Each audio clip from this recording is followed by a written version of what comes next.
हाँ दोस्तों, YouTube channel में जुड़ने के लिए धन्यवाद।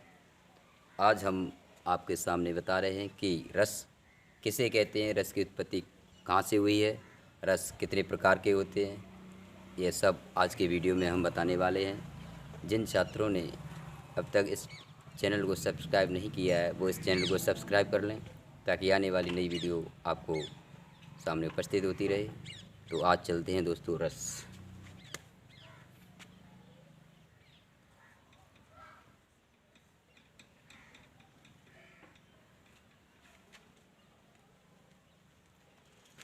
वैसे रस की परिभाषा, रस लिखने, देखने और पढ़ने से जो हमको आनंद मिलता है उसे रस कहते हैं।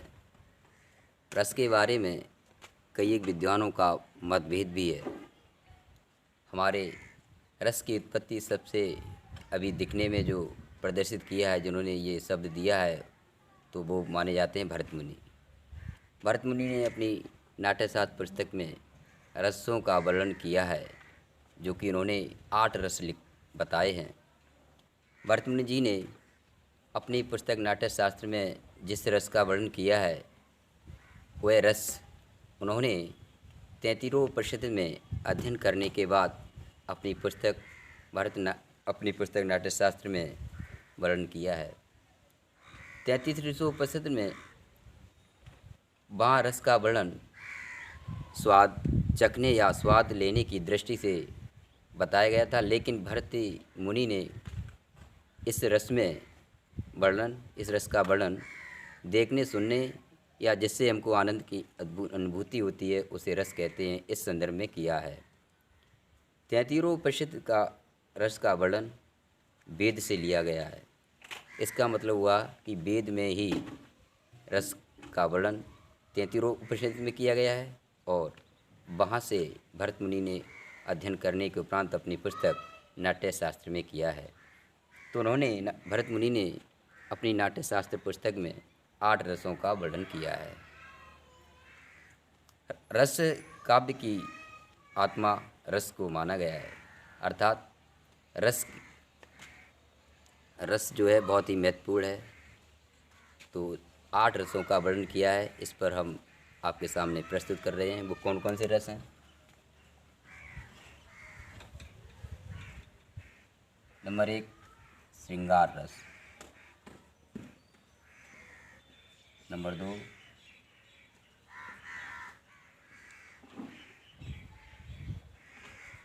हास्य रस। नंबर 3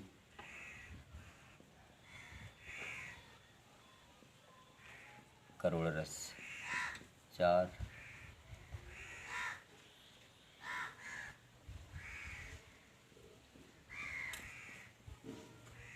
रौद्र रस।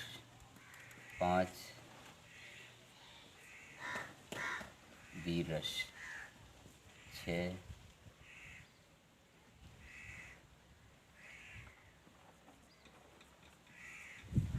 भयानक रस। 7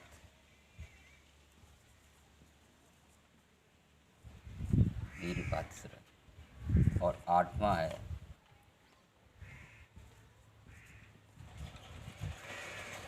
अद्भुत रस। तो ये 8 भरत मुनि जी ने अपनी नाट्यशास्त्र पुस्तक में रसों का वर्णन किया है। और एक नवा रस आता है शांत रस।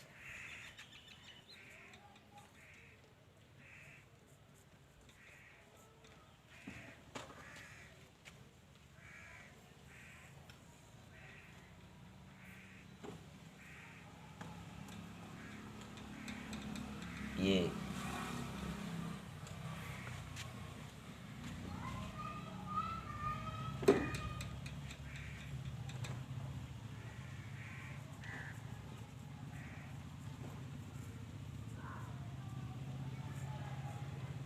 भरत मुनि जी ने इन 8 रसों का वर्णन किया है और शांत रस लिखा है।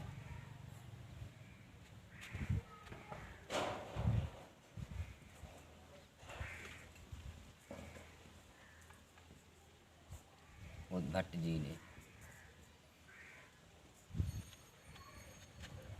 और इससे आगे चल के विद्वानों में मतभेद हुआ और उन्हें जानकारी ली कि और रसों की आवश्यकता या और हमारे जीवन में जो रस हैं वो प्रभाव डालते हैं।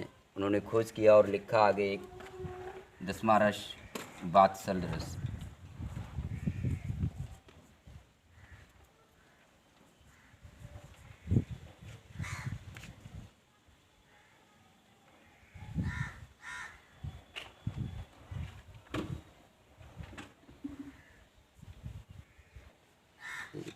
वात्सल्य हिल जाती।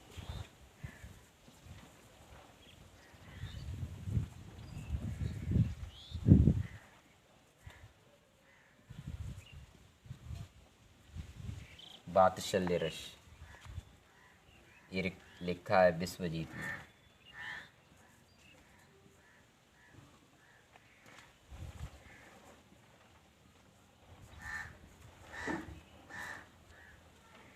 और अगला और अंतिम रस है भक्ति रस।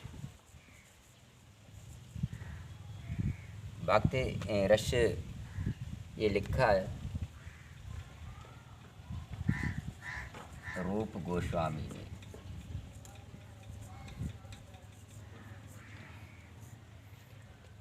भरत मुनि के अनुसार 8 नाट्य शास्त्र पुस्तक में 8 रसों का वर्णन किया है और उसके बाद 9वां रस है शांत रस उद्भट जी ने किया है, 10वां वात्सल्य विश्वजीत ने किया है और 11वां है भक्ति रस जिसे रूप गोस्वामी जी ने वर्णन किया है।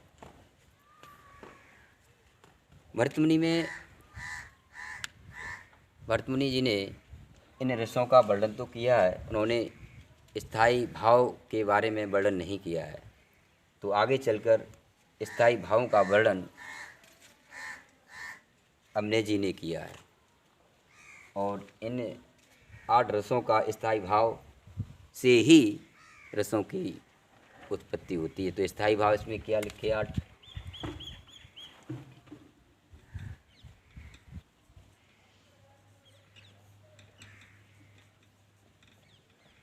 श्रृंगार रस का स्थायी भाव रति, हास्य का हास्य, करुण का शोक, रौद्र का है क्रोध, वीर का है उत्साह, भयानक का है भय, वीरभत्स का है जुगुप्सा। जुगुप्सा मतलब होता है घृणा, इसे घृणा के नाम से भी जानते हैं। अगला है अद्भुत।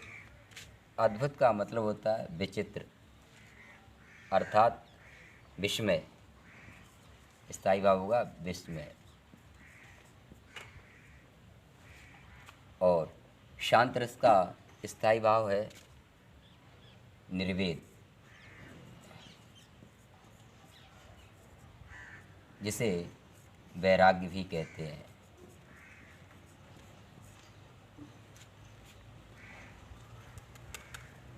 वात्सल्य का है स्नेह,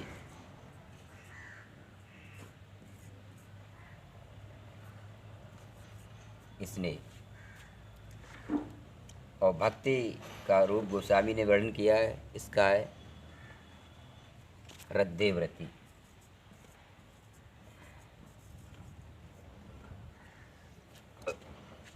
आगे चलकर हमारे विद्वानों ने सोचा समझा तो यहाँ एक बात को बड़े गहनता से अध्ययन किया कि श्रृंगार में भी स्थायी भाव रति होता है और वात्सल्य में भी स्नेह अर्थात रति यानी प्रेम, ये दूसरा। और भक्ति रस में भी देवरति यानी रति का भाव इसमें पाया जाता है अर्थात प्रेम। इस प्रकार से रति यानी श्रृंगार रस में भी प्रेम, वात्सल्य में भी रति प्रेम और भक्ति में भी रति देवरति है, यानी तीनों का स्थायी भाव रति ही है। तो कुछ विद्वान इस पर सहमत हैं कि इन तीनों में जिसका स्थायी भाव रति है तो इसको एक ही माने। इस प्रकार से कुछ विद्वान रसों की संख्या 9 मानते हैं, लेकिन कुछ विद्वान इस पर भी बात करते हैं कि इनमें अंतर है। स्थायी भाव में रति तो है, लेकिन इसमें भाव में अंतर है।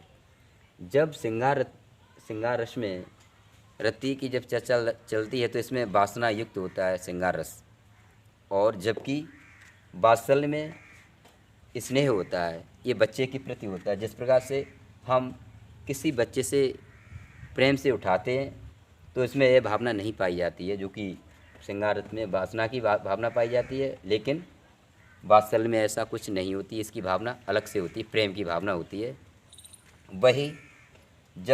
वही भाव भक्ति अर्थात ईश्वर के प्रति हम करें, बच्चे के प्रति करते तो स्नेह कहलाती है रति, और वही हम अगर भक्ति रस में आ जाएं तो वो भी तो प्रेम होता है, लेकिन वो ईश्वर के प्रति प्रेम होता है, तो उसे हम देवरति कहते हैं।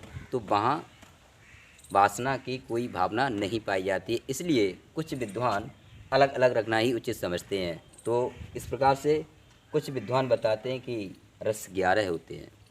पहला श्रृंगार रस जिसका स्थायी भाव रति है, दूसरा हास्य रस जिसका स्थायी भाव हास्य है, तीसरा करुण रस जिसका शोक, रौद्र का क्रोध है स्थायी भाव, और वीर का है उत्साह उमंग जोश, भयानक रस का स्थायी भाव भय, वीरभत्स का जुगुप्सा अर्थात घृणा जिसे कहते हैं। जैसे किसी चीज़ को देखते नहीं घृणा उत्पन्न हो जाती है, जैसे किसी का विचित्र रूप से एक्सीडेंट हो जाए और खून इधर उधर पड़े हों तो उस पर मक्खी भिनक रही हो, तो देखने से एकदम हेट यानी घृणा उत्पन्न होती है कि ये क्या है, छी।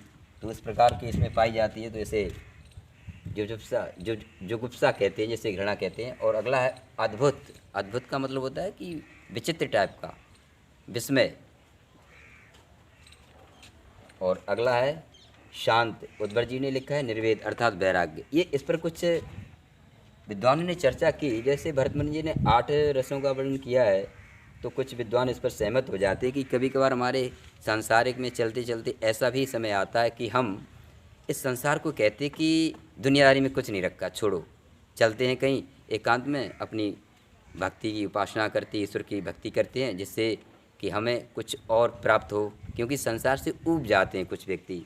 तो इस मायने से अगला जो है नमा रस की उत्पत्ति या नमा रस को रखा गया है कि कभी कभार ऐसा सबके जीवन में होता है। प्राय जब घर से या कई कारखाने कंपनी से थक जाते हैं बहुत से व्यक्ति या अपनी ज़िंदगी से परेशान आ जाते, तो ये सोचते हैं चलो ये दुनियादारी है, इसे छोड़ो और हम चलते हैं कहीं एकांत में ईश्वर की भक्ति उपासना करते हैं। ऐसा होता है, इसलिए ये नमा रस का वर्णन किया है जो कि उद्भट जी ने किया है। इसे निर्वेद अर्थात वैराग्य भी कहते हैं इसी संदर्भ में। तो आगे है 10वां है वात्सल्य, बच्चे के प्रति स्नेह करते हैं, इसमें भी रति पाई जाती है। और अगला है 11वां भक्ति रस। अगर ईश्वर के प्रति हम प्रेम करते हैं तो इसका स्थायी भाव देवव्रति है, तो इसे हम ईश्वर की भक्ति करते हैं तो इसे देवव्रत में जोड़ा जाता है, स्थायी भाव है। इस प्रकार के इन तीनों का स्थायी भाव रति है, इसलिए कुछ तो एक मानते हैं। जब तीनों का स्थायी भाव एक है तो क्यों ना एक ही माना जाए। कुछ भी इस संदर्भ में विद्वान एकमत हैं, और कुछ कहते हैं अलग अलग किया जाए, क्योंकि यहाँ स्थायी श्रृंगार में रति की भावना अलग रहती है और वात्सल्य में इसकी भावना अलग रहती है स्नेह की, और भक्ति में देव प्रति रति है, इसकी भावना अलग अलग रहती है। तो अलग अलग भावना रहने के कारण कुछ विद्वान इसे अलग अलग रखने में ही समझदारी समझते हैं। इसलिए कुल इस प्रकार से 11 रसों का वर्णन यहाँ पर मिलता है। तो इसका स्थायी भाव यहाँ सब आपको लिख ही दिया है। अब आगे अगले में दिखाएंगे कि रस के कितने भाग होते हैं। रस के यहाँ पर 4 भाग होते हैं, वो अगले पार्ट 2 में बताएंगे। अब इतने के धन्यवाद मित्रों, धन्यवाद।